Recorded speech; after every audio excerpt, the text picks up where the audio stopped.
कुठल्या संघटनेने येऊन स्टँडवरती पॅम्पलेट दिलं? कुठं फ्लॅक्स वाचला? असं कुठल्याही संघटनेने केलेलं नाहीये. तरी सुद्धा तुम्ही कशाच्या माध्यमातून आलात? तर व्हॉट्सअप आणि फेसबुक, बरोबर आहे ना? तर आपण सुद्धा बदलतोय, आपण सुद्धा त्या सोशल मीडियाचा वापर चांगल्या प्रकारे करतोय. फक्त त्या सोशल मीडियावरती काय चांगलं आणि काय वाईट हे आपल्याला घ्यायचंय आणि समोरच्याला द्यायचंय, बरोबर आहे ना? आज अनेक जण ग्रुपमध्ये असतील, त्या ग्रुपचा लोकांनी शोध घेतला पाहिजे. हा ग्रुपमध्ये मला जॉईन व्हायचंय, नाहीतर सकाळपासून संध्याकाळपर्यंत त्यावर काय पट्टा टाकतो आपण? गुड मॉर्निंग, गुड नाईट, अमकं डमकं, आणि चुकीच्या बातम्या लवकर पसरतात. लक्षात घ्या, या आंदोलनाची बातमी पसरत होती गेल्या 8 दिवसापासून, पण 2 तासामध्ये संपाला आमचा पाठिंबा नाही किंवा संप मागे घेतला, एवढ्या फास्ट पसरलं ना ते. लक्षात घ्या, काय चांगलं आणि काय वाईट हे आपण ठरवलं पाहिजे. आज या ज्या मागण्या घेऊन आपण इथं जमा झालोय, जे आज आंदोलन होणार होतं, प्रशासनाला माहिती आहे आपण किती अग्रेसिव्ह आहे.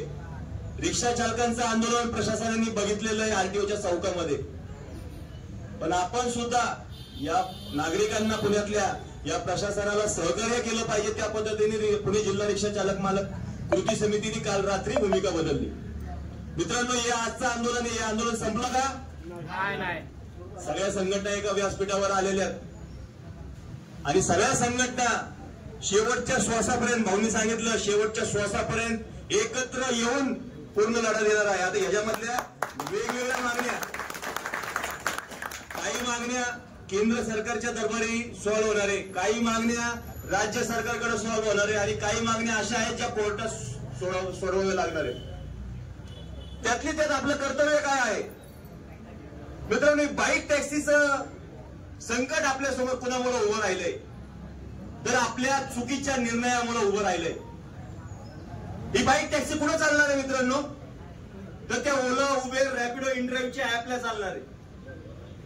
त्या ऍपला कुणी मोठं केलं? त्या ऍपला कुणी स्वीकारलं? आपली काही कर्तव्य चोखपणे आपण या शहरामध्ये राबवली पाहिजे, रोजच्या व्यवसायामध्ये राबवली पाहिजे. आज बाईक टॅक्सीला मागे जे आंदोलन केलं होतं सर्व संघटना मिळून, त्यावेळेस हायकोर्टाने महाराष्ट्रामध्ये बंदी घातली होती. आज आपले रिक्षा चालक रॅपिडोवर का आहेत?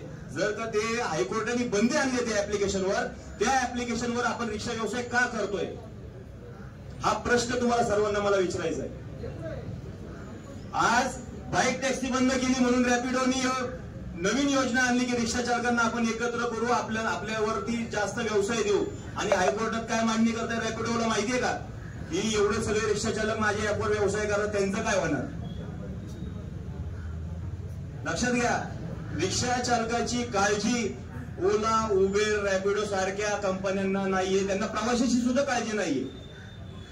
कधीतरी 150 रुपयात ते ऍप दाखवतं प्रवाशाला, कधीतरी 250 रुपये घेतं.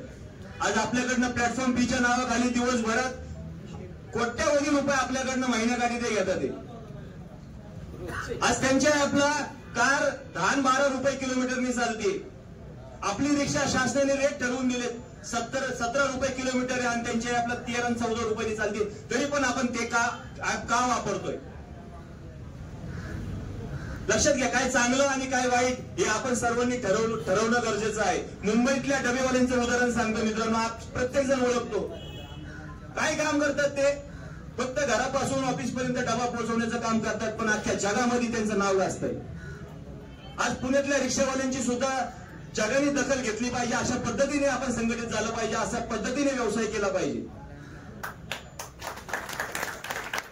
आज मित्रांनो, सांगायला आम्हाला, भांडायला, प्रशासनाची भांडायला आम्हाला लाज वाटते की रिक्षा पासिंगचा दंड रद्द करा म्हणून. आपण का, म्हणजे लेट का पासिंग करतोय? आज दंड कोणाला लागलाय सांगा मित्रांनो?